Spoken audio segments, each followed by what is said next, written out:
माझं नाव ऋषिकेश जोशी. मी IIT मुंबईमध्ये computer सायन्सचा प्राध्यापक आहे. आज तुमच्या कॉलेजमध्ये मी मला इनॉग्रेशन फंक्शनला बोलवलं होतं.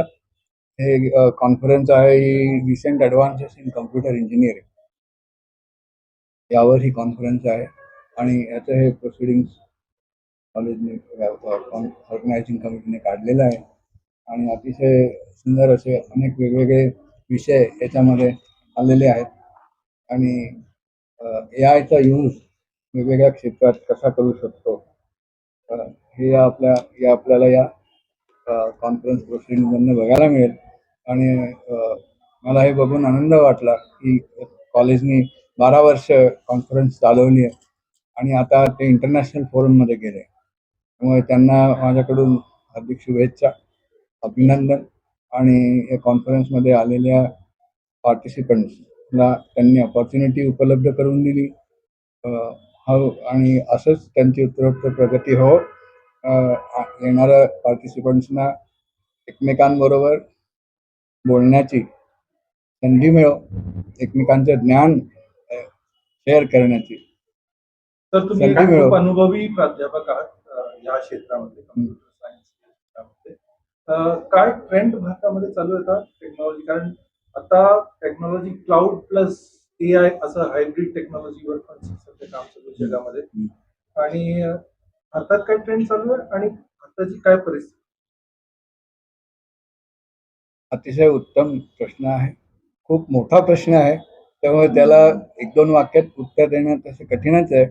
परंतु आपण एक म्हणू शकतो की भारत देश हा इतर जगांपासून काही वेगळा नाही आणि माणसाच्या गरजा या दुसऱ्या देशातल्या मनुष्याच्या गरजेपेक्षा काही वेगळ्या नाही. त्यामुळे जे काय आपण करतो तेच तो तिकडे पण करत असतो. त्यामुळे सगळीकडे ज्ञान हे युनिव्हर्सल असतं.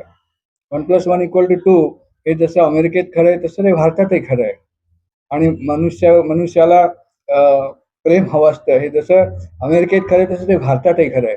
त्यामुळे सगळ्यांच्या गरजा कॉमन आहेत आणि शास्त्र, सायन्स, इंजिनिअरिंग याचा हाच उद्देश आहे की मनुष्याला आनंदी जीवन जगता यावं, त्याच्यावरचा ताण कमी करता यावा आणि आनंदी जीवन जगता यावं. या दृष्टीने शास्त्राची प्रोग्रेस नेहमी होत आलेली आहे. पण त्याच्यामधून तुम्हाला आनंद मिळतो की नाही हे माणसाने ठरवायचं. शेवटी कुठेतरी मनुष्याला आपली ग्रीड कमी करावी लागते आणि शास्त्राचा, इंजिनिअरिंगचा उपयोग मनुष्याच्या खऱ्या समाधानासाठी आणि आनंदासाठी केला तर तो अतिशय उपयुक्त होऊ शकतो आणि तो झालेला देखील आहे. आज आपण एका ठिकाणाहून दुसऱ्या ठिकाणी लवकर जातो, तर तशी टेक्नॉलॉजी इलेक्ट्रिकल इंजिनिअरिंग पासून mechanical, civil engineering, computer science जशी वाढली तशीच AI सुद्धा ही नवीन टेक्नॉलॉजी आहे. कधी नवीन टेक्नॉलॉजी येते त्यावेळेस त्याला ती थोडीशी डिस्टर्बन्स तयार करते. जे जॉब्स असतात ते चेंज होतात. पण आमच्या काळी पूर्वी रेडिओ दुरुस्त करणारे, टेप रेकॉर्डर दुरुस्त करणारे लोक असायचे. ते आता जाऊन मोबाईल दुरुस्त करणारे आले आणि त्यांचा नंबर हा मोठा आहे. ते हळूहळू जाऊन कॉम्प्युटर दुरुस्त करणारे ते पण आहेत आणि कॉम्प्युटर दुरुस्त करणारे प्रोफेशन तयार झालं. तसं आता AI दुरुस्त करणारे प्रोफेशन सुद्धा तयार होईल. कारण टेक्नॉलॉजीमध्ये डिफेक्ट असायचेच.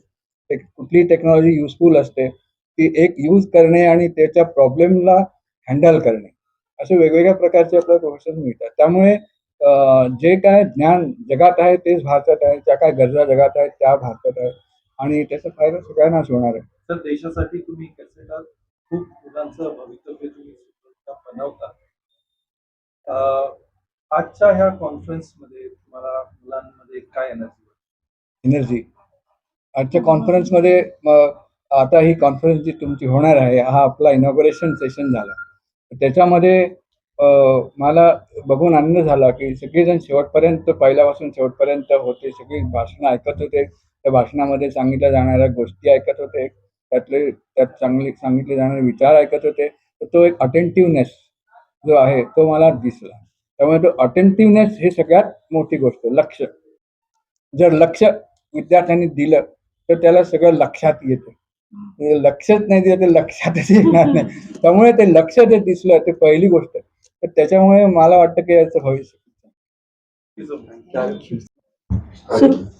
मी डॉक्टर मनीषा ढाळे, प्राचार्य, MES Wadia college of engineering. This is the he first conference आहे, इंटरनॅशनल कॉन्फरन्स. आतापर्यंत 12 कॉन्फरन्सेस नॅशनल कम्प्युटर डिपार्टमेंटच्या झालेल्या आहेत. ही फर्स्ट इंटरनॅशनल कॉन्फरन्स आहे. या कॉन्फरन्सचा उद्देश इतकाच की देशातील आणि देशाबाहेरील सगळ्या रिसर्चर्सनी एकत्र येऊन आपल्या रिसर्चच्या संदर्भात देवाणघेवाण करावी. त्याच्यासाठी जवळजवळ आम्हाला 275च्या वर पेपर्स या कॉन्फरन्ससाठी मिळालेले आहेत. आंध्र प्रदेश, मध्य प्रदेश, गोवा आणि out of India also, from America आणि कॅनडामधनं. आणि त्यांची आम्ही स्क्रुटिनी करून, रिव्ह्यू करून जवळजवळ 170 पेपर्स आम्ही प्रेझेंटेशनसाठी घेतलेले आहेत.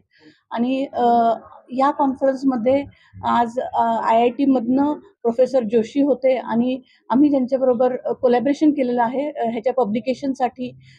ते क्युरियस जर्नलचे, स्प्रिंगर नेचरचे आपल्याकडे डॉक्टर ओमप्रकाश पण होते. तर त्यांच्याबरोबर कोलॅबरेशन करून आम्ही हा रिसर्च म्हणजे सिलेक्टेड पेपर्स आम्ही इंटरनॅशनली पब्लिश करणार आहोत, ज्याचा रीच हा पूर्ण वर्ल्डमध्ये असणार आहे. तर मी या कॉन्फरन्ससाठी, फर्स्ट इंटरनॅशनल कॉन्फरन्ससाठी आमच्या डिपार्टमेंटला, खूप खूप कम्प्युटर डिपार्टमेंटला खूप खूप शुभेच्छा देते. आणि ही कॉन्फरन्स पुढे उत्तरोत्तर प्रगती करत राहो आणि आम्हाला जास्त हा रिसर्चचा देवाणघेवाण होत राहो, हीच इच्छा व्यक्त करते. थँक्यू. कॉन्फरन्स ही आज आणि उद्या आहे, 23 आणि 24 तारखेला आहे. The head of the Department of Computer Engineering at Wadia College of Engineering. It is a proud feeling for me to convene the first international conference in recent advances in computer engineering. We have been organizing this conference for the last 12 years. One add-on to the feather is to the cap is that we are organizing this as an international conference, and we have partnered with the Curious Journal, a part of Springer Nature, and we had with us Dr. Rushikesh Kulkarni from IIT Bombay, Rushikesh Joshi from IIT Bombay as the chief guest. What is your role in this total event and how you are going to support?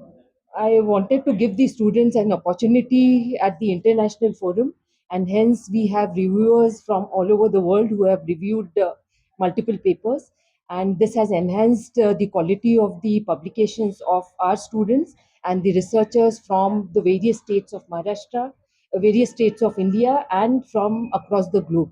We have papers from multiple states of US and states of Canada as well. Okay.